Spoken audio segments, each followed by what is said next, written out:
જો 85 વર્ષના આયુષ્યએ મને કંઈ શીખવ્યું હોય તો એ છે કે દરેક સત્ય બોલવું એ ડહાપણ નથી. કેટલીક વાતો એવી હોય છે કે જો તમે તેને તમારા સુધી જ રાખો તો તમારું જીવન બચી શકે છે, પરંતુ જો તમે તે વાતો ખોટા માણસ સામે કહી દો તો બધું જ તમારા હાથમાંથી સરકી શકે છે. હું તમને તે દિવસની વાત સંભળાવવા જઈ રહ્યો છું જ્યારે મેં લગભગ બધું જ ખોઈ દીધું હતું. આ કોઈ ફિલ્મી અકસ્માત નહોતો, ન તો આગ લાગી હતી, ન તો પૂર આવ્યું હતું. બસ એક નાનકડી ભૂલ હતી. મેં મારું રહસ્ય ખોટી વ્યક્તિને જણાવી દીધું હતું. વર્ષ હતું 1964. હું ત્યારે યુવાન હતો, મહેનતુ હતો અને છેલ્લા 15 વર્ષથી મારો પાન મસાલાનો નાનકડો ગલ્લો ચલાવી રહ્યો હતો. ધીરે ધીરે દિવસ રાતની મહેનતથી મેં એટલા પૈસા ભેગા કરી લીધા હતા કે એક મોટું સપનું પૂરું કરી શકું, પોતાના ગલ્લાવાળી દુકાન ખરીદવાનું. હવે હું ભાડું જ નહીં પણ માલિક બનવા માગતો હતો. મકાન માલિક મિસ્ટર મહેતા ઉંમરલાયક થઈ ગયા હતા અને તેઓ દુકાન વેચવા માટે તૈયાર હતા. અમે એક કિંમત પર હાથ મિલાવી લીધા હતા. બધું નક્કી થઈ ગયું હતું, પરંતુ તે દિવસ આવવામાં હજુ 3 અઠવાડિયા બાકી હતા જ્યારે હું મારી પોતાની દુકાનનો માલિક બનવાનો હતો. અને અહીં જ મેં એવી ભૂલ કરી જે કદાચ તમે પણ રોજ કરતા હશો. પોતાની ખુશી, પોતાની યોજનાઓ અને પોતાના સપના કોઈ બીજા સાથે વહેંચવાની. તેનું નામ હતું પ્રમોદ કુમાર.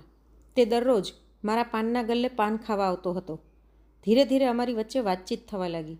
ક્યારેક જૂના દિવસોની વાતો થતી, ક્યારેક મહોલ્લાના કિસ્સાઓ, તો ક્યારેક વોલીબોલ વિશે ચર્ચા થતી. તે મને પોતાના માણસ જેવો લાગવા માંડ્યો હતો. વર્ષોથી તેને જોતો હતો એટલે મને લાગ્યું કે તે વિશ્વાસપાત્ર છે. એક દિવસ તેણે સ્માઇલ સાથે પૂછ્યું, બધું કેમ ચાલે છે? ત્યારે મેં ગર્વથી તેને બધું જણાવી દીધું. મેં કહ્યું, પ્રમોદ, હું આ દુકાન ખરીદી રહ્યો છું. બસ 3 અઠવાડિયામાં આ મારી થઈ જશે.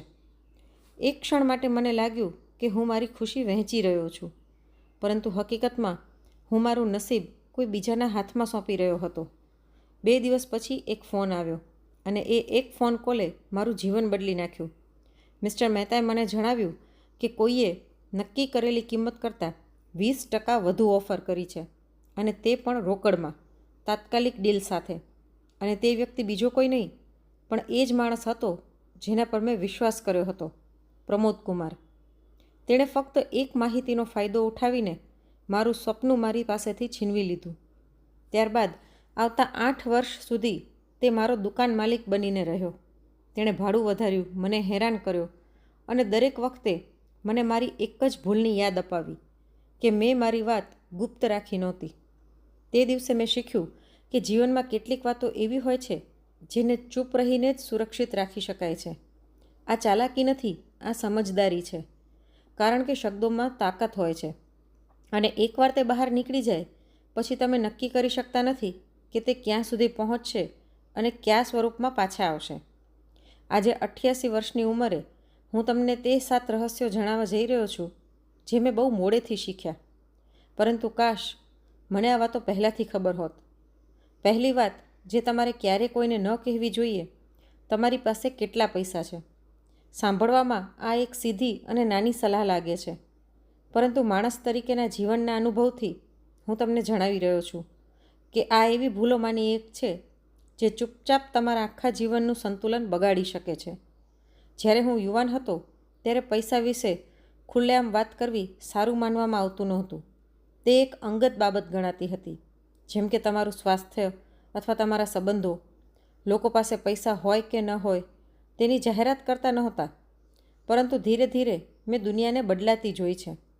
હવે લોકો વિચાર્યા વગર પોતાની સેલરી, પોતાની બચત, પોતાના રોકાણો બધું જ બીજાઓ સામે ખુલ્લું મૂકી દે છે.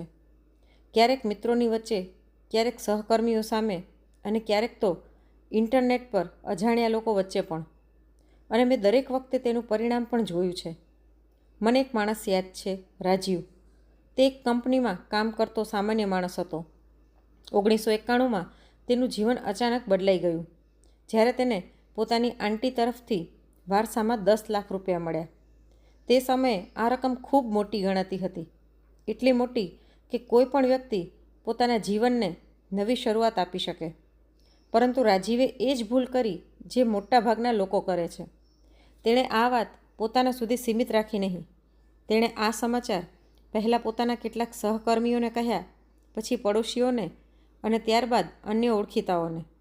તેને લાગ્યું કે તે માત્ર પોતાની ખુશી વહેંચી રહ્યો છે, પરંતુ હકીકતમાં તે પોતાના પર એક અદૃશ્ય બોજ લાદી રહ્યો હતો. માત્ર 1 મહિનાની અંદર તેના દરવાજે ખટખટાવનારાઓની લાઈન લાગી ગઈ. કોઈને બિઝનેસ શરૂ કરવા માટે પૈસા જોઈતા હતા, કોઈને મેડિકલ બિલ ભરવાના હતા, તો કોઈને પોતાના બાળકના ભણતર માટે મદદ જોઈતી હતી. જે લોકો પહેલાં તેને ભાગ્યે જ ઓળખતા હતા, તેઓ અચાનક ખૂબ પોતાના બની ગયા. રાજીવ કોઈને ના પાડી શક્યો નહીં, કારણ કે તે દિલનો સારો માણસ હતો. તેને લાગતું હતું કે જો તેની પાસે કંઈક છે તો બીજાની મદદ કરવી તેની ફરજ છે. પરંતુ વર્ષ પૂરું થતાં જ તેના બધા પૈસા ખતમ થઈ ગયા, અને દુઃખની વાત એ હતી કે મોટાભાગના પૈસા ક્યારેય પાછા આવ્યા નહીં. પરંતુ અસલી નુકસાન માત્ર પૈસાનું નહોતું, સંબંધોનું હતું. જે લોકોને તેણે મદદ કરી હતી એ જ લોકો તેની સામે નારાજ થઈ ગયા, કારણ કે તે તેમને વધુ મદદ આપી શક્યો નહીં. એક સમય એવો આવ્યો કે તેને ના કહેવું પડ્યું.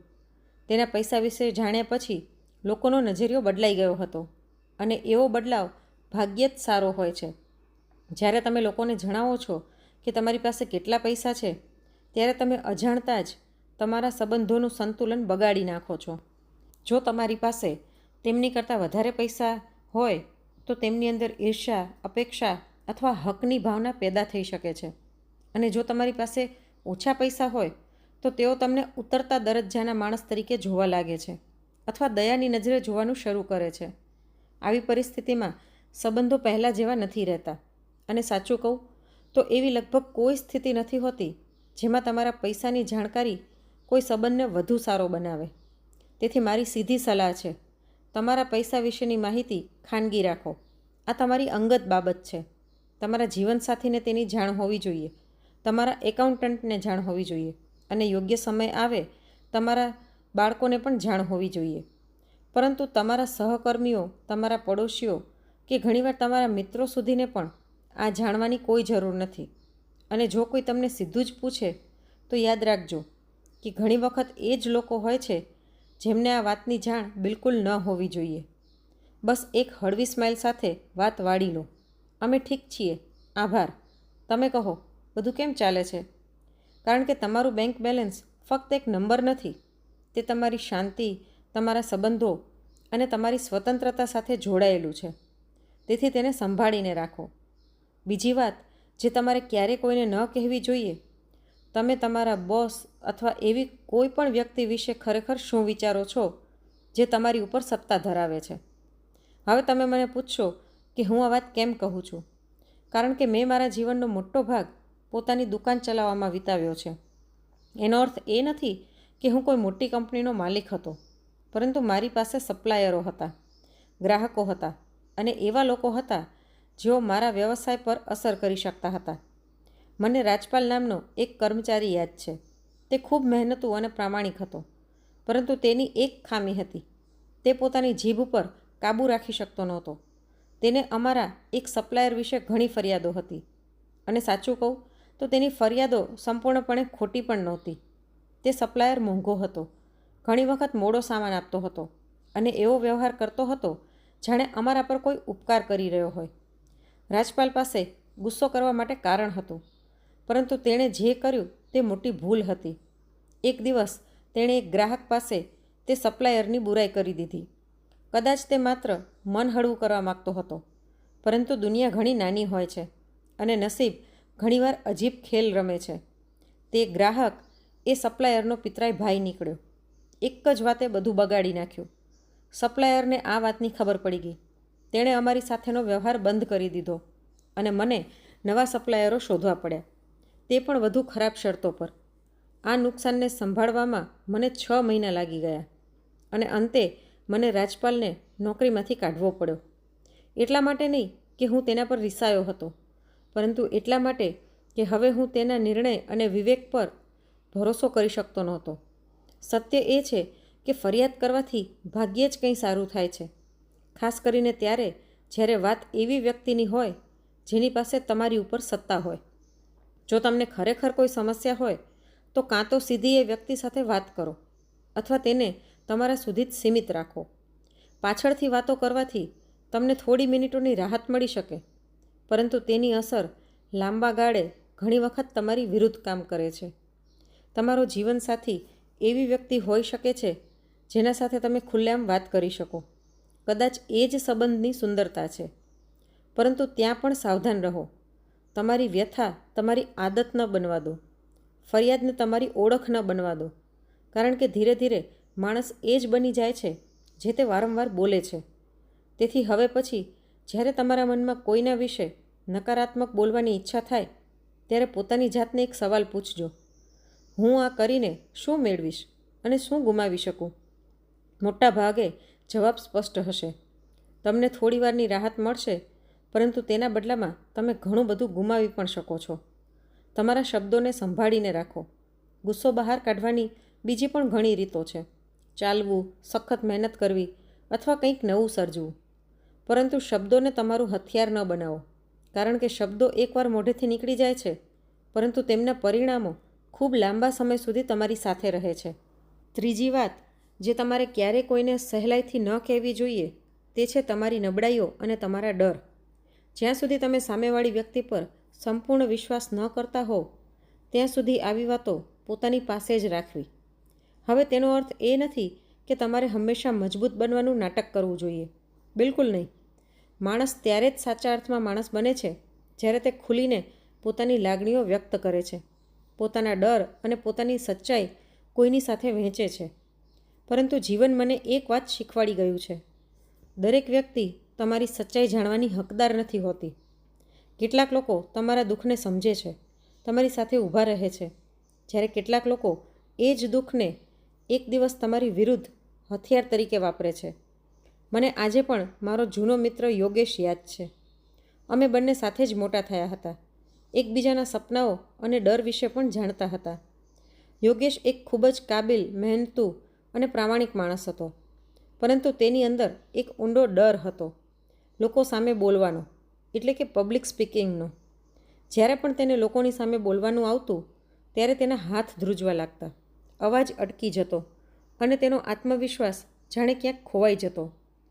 એક દિવસ તેણે આ વાત પોતાના સહકર્મીઓને કહી દીધી. કદાચ તેને સહાનુભૂતિ જોઈતી હતી, કદાચ કોઈ સલાહ, અથવા કદાચ માત્ર એટલા માટે કે તેનું મન હળવું થઈ જાય. તેને લાગ્યું કે તે મિત્રો વચ્ચે વાત કરી રહ્યો છે, પણ તે એક વાત સમજી શક્યો નહીં. દરેક હસતો ચહેરો મિત્ર નથી હોતો. સમય પસાર થયો. લગભગ 1 વર્ષ પછી કંપનીમાં પ્રમોશનની તક આવી. યોગેશ એ માટેના સૌથી મજબૂત ઉમેદવારોમાંનો એક માનવામાં આવતો હતો. તેની મહેનત, તેની કાબિલિયત અને તેની પ્રમાણિકતા બધું જ તેની તરફેણમાં હતું. પરંતુ કોઈક રીતે તેની એ નબળાઈની વાત હાયરિંગ કમિટી સુધી પહોંચી ગઈ અને પછી જે થયું તે દુઃખદ હતું. અચાનક તેની બધી કાબિલિયત, બધી મહેનત અને વર્ષોનો અનુભવ માત્ર એક ડર નીચે દબાઈ ગયો. પ્રમોશન કોઈ બીજા વ્યક્તિને મળી ગયું અને યોગેશ ત્યાં જ રહી ગયો જ્યાં તે પહેલેથી હતો. વર્ષો સુધી તે પાછળ છૂટી ગયો, માત્ર એટલા માટે કે તેણે પોતાની સૌથી અંગત સચ્ચાઈ ખોટી વ્યક્તિને જણાવી દીધી હતી.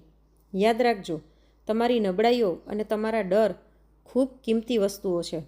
સાચી વ્યક્તિના હાથમાં એ પુલ બને છે જે તમને વધુ મજબૂત બનાવે છે, તમને સમજે છે અને તમારા વિકાસમાં મદદ કરે છે.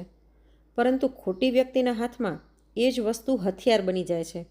એવું હથિયાર જે શાંતિથી અને ધીમે ધીમે તમને નુકસાન પહોંચાડે છે. તેથી સમજદારી એમાં છે કે તમે વિચારીને નક્કી કરો કે કોણ તમારી અંદરની દુનિયા સુધી પહોંચવાને લાયક છે.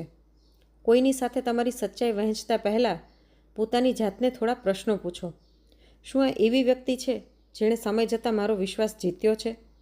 શું તેણે ક્યારેય મારી વાતોને સંભાળીને રાખી છે? શું તે ખરેખર મારા ભલા વિશે વિચારે છે, ભલે તેમાં તેનો પોતાનો કોઈ ફાયદો ન હોય? જો આ પ્રશ્નોના જવાબ સ્પષ્ટ હા ન હોય અથવા મનમાં જરાય પણ શંકા હોય તો થોડું મૌન રાખવું વધુ સારું છે. કારણ કે તૂટેલા વિશ્વાસની કિંમત ઘણી મોટી હોય છે, જ્યારે પોતાના ઘાવ બચાવવા માટે થોડું મૌન રાખવું બહુ સરળ હોય છે. હવે બીજી વાત જે તમારે ક્યારેય કોઈને ન કહેવી જોઈએ. તમારી યોજનાઓ, તમારા મોટા પ્લાન્સ ત્યાં સુધી જ્યાં સુધી તે પૂરા ન થઈ જાય. આ પાઠ મેં સહેલાઈથી નથી શીખ્યો. આ પાઠ મેં એક કડવા અનુભવમાંથી શીખ્યો છે, જેની કિંમત મેં વર્ષો સુધી ચૂકવી છે.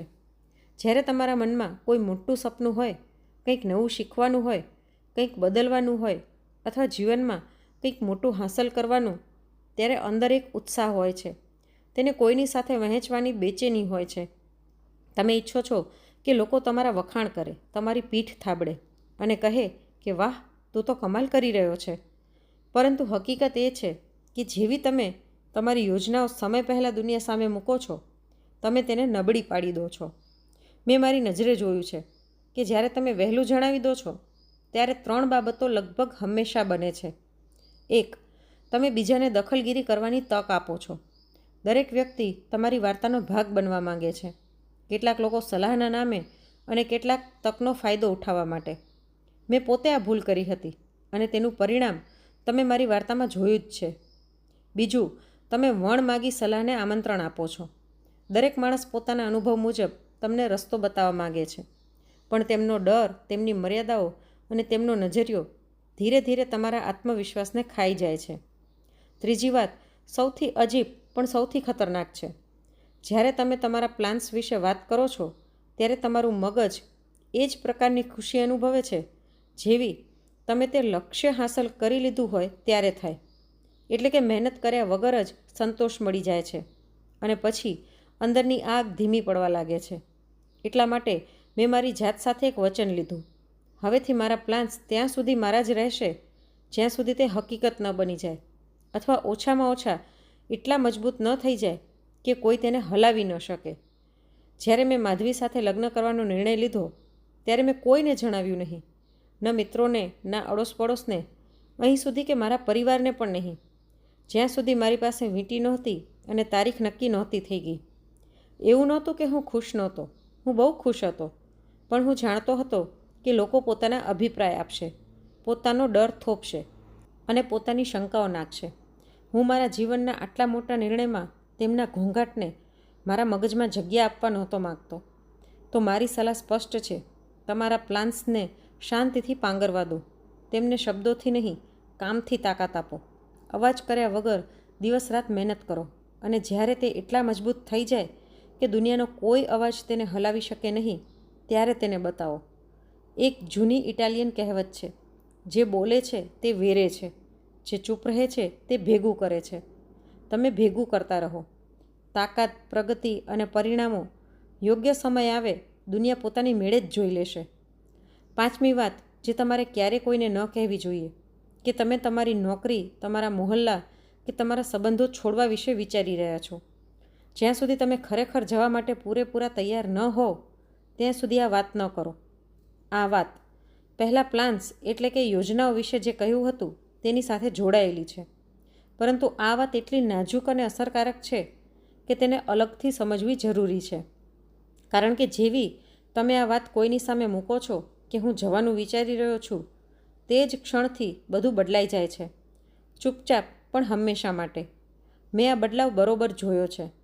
તમે તમારા બોસને કહો છો કે તમે નોકરી છોડવાનું વિચારી રહ્યા છો, એટલે અચાનક તમે તેમની નજરમાં ભવિષ્ય નહીં પણ જોખમ બની જાઓ છો. સારા પ્રોજેક્ટ્સ બીજા કોઈને મળવા લાગે છે, પ્રમોશનની વાતો અટકી જાય છે અને તેઓ અંદરોઅંદર તમારા બદલામાં બીજા માણસની શોધ શરૂ કરી દે છે.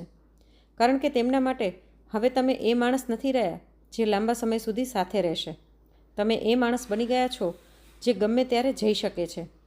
તમે તમારા પડોશીઓને કહો છો કે તમે શિફ્ટ થવાનું વિચારો છો અને ધીરે ધીરે તમે એ જગ્યાએથી અલિપ્ત થવા લાગો છો.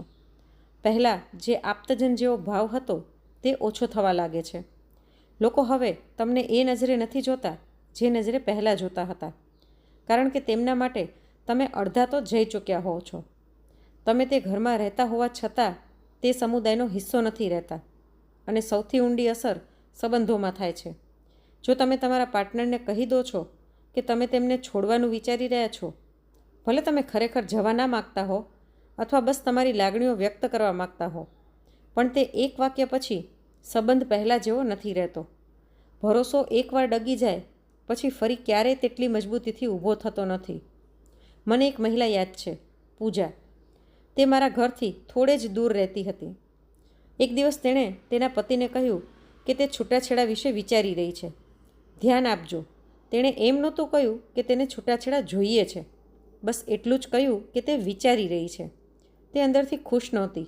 તેને લાગતું હતું કે તેનો પતિ તેને સમજી રહ્યો નથી. તેણે વિચાર્યું કે આ એક ચેતવણી હશે, એક ઝટકો, જેનાથી તેનો પતિ જાગશે. અને અમુક અંશે એવું થયું પણ ખરું. તેનો પતિ અચાનક વધુ ધ્યાન આપવા લાગ્યો, વધુ પ્રયત્ન કરવા લાગ્યો. પરંતુ તે એક વાક્યએ બીજું પણ કંઈક કર્યું. તેણે વિશ્વાસમાં તિરાડ પાડી દીધી. તેના પતિના મનમાં એક સવાલ હંમેશા માટે બેસી ગયો. શું તે ગમે ત્યારે છોડીને જતી રહેશે? દરેક દલીલ અને દરેક મૌન પાછળ એ જ ડર છુપાયેલો રહેતો. તેમનો સંબંધ બીજા 10 વર્ષ સુધી ચાલ્યો, પણ તેમાં તે સહજતા ન રહી, તે સુરક્ષા ન રહી જે સંબંધનો સાચો પાયો હોય છે. જો પૂજાએ ખરેખર જવાનો નિર્ણય લીધો હોત અથવા પૂરી રીતે રોકાઈ ગઈ હોત તો કદાચ વાર્તા અલગ હોત. પરંતુ વચ્ચે ઊભા રહીને પોતાની અનિશ્ચિતતાને શબ્દોમાં ઢાળીને તેણે પોતે જ પોતાના સંબંધના મૂળ નબળા કરી દીધા. તેથી મારી સલાહ બહુ સ્પષ્ટ છે. તમારા જવાની જાહેરાત ત્યાં સુધી ન કરો જ્યાં સુધી તમે ખરેખર દરવાજાની બહાર નીકળવા માટે તૈયાર ન હો. જો તમે તમારી નોકરીથી ખુશ નથી તો પહેલાં તેને સુધારવાનો પ્રયત્ન કરો અથવા ચૂપચાપ નવી નોકરી શોધો. જો તમે તમારા આડોશ પડોશથી ખુશ નથી તો કાં તો તેનો સ્વીકાર કરો અથવા પેકિંગ શરૂ કરી દો. અને જો તમે તમારા સંબંધથી ખુશ નથી તો કાં તો પૂરા દિલથી તેને વ્યવસ્થિત બનાવવાનો પ્રયત્ન કરો અથવા ઈમાનદારીથી સ્પષ્ટ રીતે તેનો અંત લાવો. પરંતુ એક વાત યાદ રાખજો, જવાની ધમકીને હથિયાર ન બનાવો. તમારી ગેરહાજરીની શક્યતાનો ઉપયોગ કોઈના પર દબાણ લાવવા માટે ન કરો. તે ભાગ્યે જેવી અસર કરે છે જેવી તમે ઈચ્છો છો. અને ઘણીવાર તે એવી વસ્તુઓ તોડી નાખે છે જેને તમે પછી ઈચ્છવા છતાં પણ ઠીક નથી કરી શકતા. કેટલાક નિર્ણયો એવા હોય છે જે બોલતા પહેલાં પૂરા કરવા જ સારા હોય છે, કારણ કે કેટલાક શબ્દો એકવાર નીકળી જાય તો તે પાછા નથી આવતા, પણ તેની અસરો બહુ લાંબા સમય સુધી તમારી સાથે રહે છે. છઠ્ઠી વાત જે તમારે ક્યારેય કોઈને ન કહેવી જોઈએ, બીજાના રહસ્યો. આ માત્ર પોતાની જાતને બચાવવાની વાત નથી, પણ આ એ વિષય છે કે તમે કેવા પ્રકારના માણસ બનવા માંગો છો. જ્યારે કોઈ તમને વિશ્વાસમાં લઈને કંઈક કહે છે ત્યારે તે માત્ર એક જાણકારી નથી આપતું, તે તમને તેના હૃદયનો એક ભાગ સોંપે છે. તે કહે છે, હું તારા પર એટલો વિશ્વાસ કરું છું કે તને તે બતાવી રહ્યો છું જે હું દુનિયાથી છુપાવીને રાખું છું. અને તે ક્ષણે તમારા હાથમાં એક બહુ કિંમતી વસ્તુ હોય છે, વિશ્વાસ. મેં મારા જીવનમાં એવા અનેક લોકોને જોયા છે જે 5 મિનિટ પણ કોઈ રહસ્ય સાચવી શકતા નથી. તમે તેમને કંઈક અંગત વાત જણાવો છો અને સાંજ સુધીમાં તે વાત બીજા કોઈની પાસે પહોંચી જાય છે, થોડી બદલાઈને, થોડી વધારીને. તેમનો ઈરાદો ખરાબ નથી હોતો, તેમને બસ એ ગમે છે કે તેમની પાસે કોઈ ખાસ જાણકારી છે. પરંતુ ધીરે ધીરે લોકો તેમને સાચી વાતો કહેવાનું બંધ કરી દે છે. તેમના સંબંધો ઉપર છલ્લા રહી જાય છે. તેઓ લોકોની વચ્ચે હોય છે પણ વિશ્વાસપાત્ર ગણવામાં નથી આવતા. અને વિશ્વાસ વગર કોઈ પણ સંબંધ ઊંડો નથી બનતો. મને આજે પણ તે દિવસ યાદ છે જ્યારે મારી પત્ની તેના છેલ્લા દિવસોમાં મને એક વાત કહી રહી હતી. તેણે કહ્યું હતું, તમારો સૌથી મોટો ગુણ એ છે કે તમે મૌન રહેતા જાણો છો. 40 વર્ષમાં તમે ક્યારેય મારી કોઈ વાત બીજા કોઈને કહી નથી. ન ત્યારે જ્યારે તમે મારાથી નારાજ હતા, ન ત્યારે જ્યારે એ વાત કોઈને કહીને તમે સારા દેખાઈ શકતા હતા. તેના માટે મારો આ ગુણ કોઈ પણ મોટા કામ કે સિદ્ધિ કરતાં વધારે મહત્ત્વનો હતો. અને સાચું કહું તો મારા માટે પણ. તેથી મારી સલાહ છે કે જ્યારે કોઈ તમને વિશ્વાસમાં લઈને કંઈક કહે ત્યારે તેને એવી રીતે સાચવો જાણે તે કોઈ રહસ્ય નહીં પણ એક જવાબદારી છે. તેનો ઉલ્લેખ પણ ન કરો, તેનો ઈશારો પણ ન આપો. એવા લોકો પાસે પણ નહીં જેના પર તમે પોતે વિશ્વાસ કરો છો, કારણ કે વિશ્વાસ ત્યારે જ પૂરો કહેવાય જ્યારે તે બિનશરતી હોય. તમે એક એવી તિજોરી બનો જેમાં લોકો પોતાના સૌથી કિંમતી સત્ય કોઈ પણ ડર વગર રાખી શકે. આ જ એ વસ્તુ છે જે તમને ભીડથી અલગ પાડે છે, અને આ જ એ રસ્તો છે જેનાથી મજબૂત સંબંધો બને છે. જ્યાં શબ્દો ઓછા હોય છે પણ ભરોસો ઘણો ઊંડો હોય છે. સાતમી વાત જે તમારે ક્યારે કોઈને ન કહેવી જોઈએ, તમારા પરિવારની વાતો. આ કદાચ સૌથી મુશ્કેલ છે, કારણ કે જ્યારે દર્દ સૌથી વધારે હોય છે ત્યારે માણસ સૌથી વધારે બોલવા માગતો હોય છે. દરેક પરિવારમાં સમસ્યાઓ હોય છે, ઝઘડા, ગેરસમજણ, નિષ્ફળતાઓ, જૂના ઘા અને એવા રહસ્યો જે કોઈ બહાર બતાવવા નથી માગતું. આ બધું સામાન્ય છે. કોઈ પણ પરિવાર પરફેક્ટ નથી હોતો, પરંતુ સમજદારી એ વાતમાં છે જે તમારા પરિવારની અંદર બને છે તે બહારની દુનિયા માટે ચર્ચાનો વિષય ન બનવો જોઈએ. મેં આખી જિંદગી લોકોને એક જ ભૂલ કરતા જોયા છે. તેઓ પોતાના ભાઈ બહેનથી નારાજ થાય છે અને પડોશીઓ પાસે તેમની બુરાઈ કરે છે. તેઓ માતા પિતાથી દુઃખી હોય છે અને ઓફિસમાં બેસીને પોતાની કહાની સંભળાવે છે. તેઓ પોતાના જીવનસાથીથી પરેશાન હોય છે અને દરેક મળનાર વ્યક્તિ પાસે પોતાની ભડાસ કાઢે છે.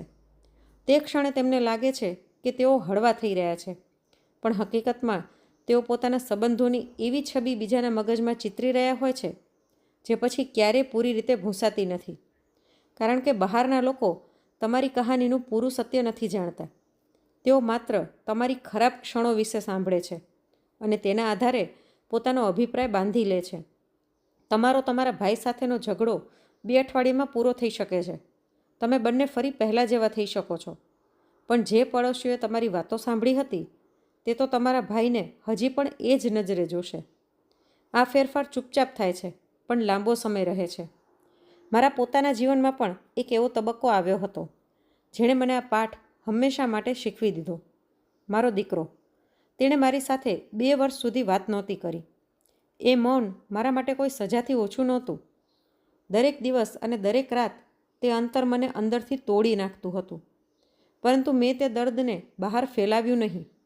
મેં મારા ગ્રાહકો પાસે ફરિયાદ ન કરી, પાડોશીઓ સામે તેની બુરાઈ ન કરી કે કોઈને આ કહાની ના સંભળાવી. કારણ કે મને ખબર હતી કે જો હું લોકોના મનમાં મારા જ દીકરા વિરુદ્ધ ઝેર ભરી દઈશ તો હું તેના પાછા આવવાના રસ્તામાં દિવાલો ચણી દઈશ. અને પછી એક દિવસ તે પાછો આવ્યો. ધીરે ધીરે અમે ફરીથી વાત કરવાનું શરૂ કર્યું. અને કારણ કે મેં તે દરમિયાનના મૌનને દુનિયા માટે તમાશો નહોતો બનાવ્યો, તેથી જ્યારે તે પાછો ફર્યો ત્યારે કોઈની અજીબ નજરો નહોતી, કોઈ જૂની વાતો નહોતી કે કોઈ ત્રીજો માણસ વચ્ચે નહોતો. અમે અમારા સંબંધને એ જ રીતે ખાનગીમાં ફરીથી જોડી શક્યા જે રીતે તે તૂટ્યો હતો. તેથી મારી સલાહ છે કે પરિવારની વાતોને પરિવારની અંદર જ રાખો. જો ગુસ્સો હોય તો તેને અનુભવો, જો લડાઈ હોય તો તેને ઉકેલો, પણ પ્રેક્ષકો ભેગા ન કરો. તમારી અંગત સમસ્યાઓને જાહેર કહાની ન બનાવો. કારણ કે એકવાર જ્યારે આ વાતો બહાર જતી રહે છે ત્યારે તે માત્ર તમારી નથી રહેતી, તે બીજાના અભિપ્રાય બની જાય છે. અને તે અભિપ્રાય તમારા સંબંધોને એવી રીતે અસર કરે છે જેને તમે નિયંત્રિત નથી કરી શકતા. તમારો પરિવાર ભલે તૂટેલો હોય કે તેમાં દર્દ હોય, તેની છબીને બચાવીને રાખો. એ તમારી જવાબદારી છે. મેં લાંબી જિંદગી જીવી છે. મેં ઘણું બધું કહ્યું છે. લાખો શબ્દો બોલ્યા છે. તેમાંથી મોટાભાગના શબ્દોની કોઈ ખાસ અસર નથી પડી. પરંતુ કેટલાક શબ્દો એવા હતા જેમને હું આજે પણ પાછા ખેંચવા માગું છું. એટલે કે એવા ઘા આપ્યા જેને હું ભરી નથી શક્યો. અને દરેક વખતે બોધ એક જ હતો: ક્યારેક ચૂપ રહેવું એ બોલવા કરતાં વધારે શક્તિશાળી હોય છે. મારું સપનું છીનવાઈ જવું, યોગેશનું પ્રમોશન અટકવું, પૂજાના લગ્ન તૂટવા અને મારા પોતાના દીકરાનું મૌન, આ બધાની પાછળ ક્યાંક ને ક્યાંક એક જ વસ્તુ હતી: ખોટા સમયે બોલાયેલા શબ્દો. હું તમને એમ નથી કહી રહ્યો કે તમે રહસ્યમય બની જાઓ કે લોકોથી દૂર થઈ જાઓ અથવા તમારી ચારે બાજુ દિવાલો ચણી લો. હું બસ એટલું કહી રહ્યો છું કે સમજદારીથી બોલો. એ ઓળખો કે શબ્દોમાં તાકાત હોય છે. એકવાર તે બહાર નીકળી જાય પછી તે તમારા નિયંત્રણમાં નથી રહેતા. તે લોકોના મગજમાં ફરે છે, તમારી છબી બનાવે છે અને નક્કી કરે છે કે લોકો તમને કેવી રીતે જોશે. તમારે દરેક વાત દરેક સાથે વહેંચવાની કોઈ મજબૂરી નથી. તમારા પૈસા તમારા છે, તમારા પ્લાન્સ તમારા છે, તમારા ડર, તમારો પરિવાર, તમારો ઈરાદો બધું જ તમારું છે. તેને માત્ર એવા લોકો સાથે જ વહેંચો જેમણે તમારો વિશ્વાસ જીત્યો છે, અને તેમનાથી બચાવીને રાખો જેમણે તે નથી જીત્યો. અને આ હંમેશા યાદ રાખજો: ચૂપ રહેવું એ સમજદારી છે. કારણ કે જે શબ્દો તમે નથી કહેતા તે ક્યારેય તમારી વિરુદ્ધ વાપરી શકાતા નથી.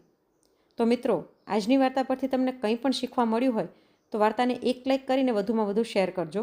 અને આવી જ અવનવી વાર્તા સાંભળવા માટે ચેનલને સબસ્ક્રાઈબ જરૂરથી કરજો. ફરી મળીશું એક નવી વાર્તા સાથે. રાધે રાધે.